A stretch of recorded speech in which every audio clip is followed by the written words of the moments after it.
భద్రతా లోపాలు ఎక్కడో లేకుండా కూడా డిపార్ట్మెంట్ మొత్తం కూడా పూర్తిగా కూడా కంట్రోల్ చేస్తున్న పరిస్థితి కనిపిస్తుంది. మరోవైపు చూసుకునేటప్పటికీ మొత్తం విశాఖపట్నం, అనకాపల్లి అదేవిధంగా వస్తున్నారు. వాళ్ళ కోసం ప్రత్యేక ఏర్పాట్లు కూడా చేయడం జరిగింది. పూర్తిగా వాళ్ళందరినీ కూడా బస్సుల్లోనే లోపలికి సభ దగ్గరికి తీసుకెళ్తున్న పరిస్థితి కనిపిస్తుంది. ఎందుకంటే కరెక్ట్గా 10:45 వరకు కూడా అక్కడ రావటం, మోడీ అయితే భోగాపురం ఎయిర్పోర్ట్కి అయితే చేరుకోవడం జరుగుతుంది. 10:45 తర్వాత ఆయన ముందుగా కూడా టెర్మినల్ భవనానికి వెళ్ళబోతున్నారు, ప్రయాణికుల టెర్మినల్ భవన్కి. దాని తర్వాత టెర్మినల్ భవన్కి వెళ్ళిన తర్వాత నుంచి కూడా ఆయన ఓపెన్ టాప్ జీప్లో మళ్ళీ అయితే సభా ప్రాంగణానికి చేరుకుంటారు. సభా ప్రాంగణానికి చేరుకుని అక్కడ కొన్ని ఏదైతే శిలాఫలకాలు ఉన్నాయో వాటన్నిటిని కూడా ప్రారంభించడం జరుగుతుంది. అదేవిధంగా అదే సభలో జాతిని ఉద్దేశించి మాట్లాడుతూ ఈ భోగాపురం ఎయిర్పోర్ట్ వచ్చేటప్పటికి మొత్తం పూర్తి స్థాయిలో కూడా జాతికి అయితే అంకితం చేస్తున్న పరిస్థితి కనిపిస్తుంది. అయితే ఇక్కడ ఒక్కసారిగా కూడా పండగ వాతావరణం నెలకొందని చెప్పుకోవచ్చు. పూర్తిగా చూడొచ్చు, బస్సుల్లో ఎవరైతే వస్తున్నారో వాళ్ళందరినీ కూడా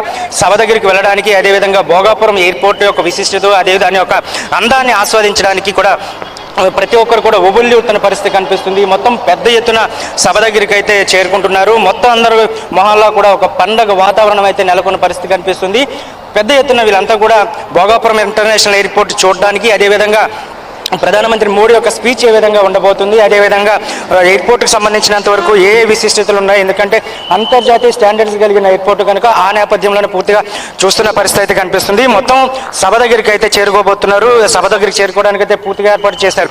ప్రస్తుతానికి ఏదైతే పైన విజువల్స్ చూస్తున్నామో ఈ పైన ఇది కొత్తగా హైవే నుంచి మొత్తం ఏదైతే నేషనల్ హైవే ఉందో నేషనల్ హైవే నుంచి ఫ్లైఓవర్ వేయటం జరిగింది. ఇది కనెక్టింగ్ రోడ్. ఇక్కడ నుంచి నేరుగా ఈ ఫ్లైఓవర్ ఎక్కినట్లయితే నేరుగా కూడా ఎయిర్పోర్ట్కి వెళ్ళడం జరుగుతుంది. అయితే ఎయిర్పోర్ట్ లోపల విజువల్స్ కానీ లేకపోతే ఎయిర్పోర్ట్ యొక్క ప్రాముఖ్యత, అది ఉత్తరాంధ్రకి ఎంతవరకు మేలు జరుగుతుంది అనే దాని మీద పూర్తి స్థాయిలో కూడా మనం ఇప్పటికే చాలాసార్లు చెప్పుకోవడం జరిగింది. కానీ ఈరోజు చూసుకునేటప్పటికి ఉత్తరాంధ్రలో మొత్తం ఒక పెద్ద సంక్రాంతి పండుగ, ఒక దసరా పండుగ వస్తున్న పరిస్థితి కనిపిస్తుంది. ప్రతి ఒక్కరు కూడా ఆనందం వ్యక్తం చేస్తూ వాళ్ళంతా కూడా సభా ప్రాంగణానికి చేరుకోబోతున్నారు.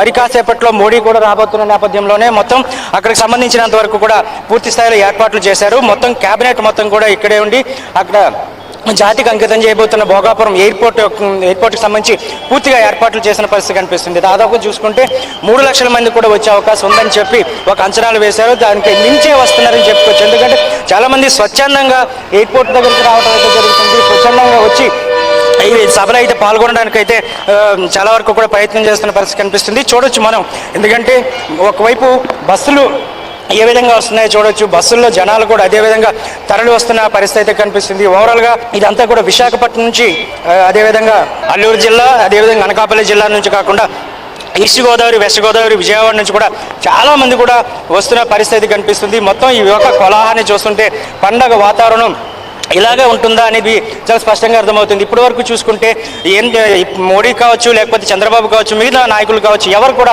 సభలు పెట్టినప్పుడు ఇంత స్వచ్ఛందంగా తరలి వచ్చిన పరిస్థితి ఎక్కడ లేదు. కానీ ఇక్కడ చూసుకునేటప్పటికీ భోగాపురం ఎయిర్పోర్ట్ని చూడాలి, భోగాపురం ఎయిర్పోర్ట్లో అడుగు పెట్టాలనేది ప్రతి ఒక్కరి కళ. ఎందుకంటే ఇది ఈరోజే జాతికి అంకితం చేయబోతున్నారు ప్రధానమంత్రి మోడీ కనుక. దీనికి సంబంధించినంత పూర్తిగా కూడా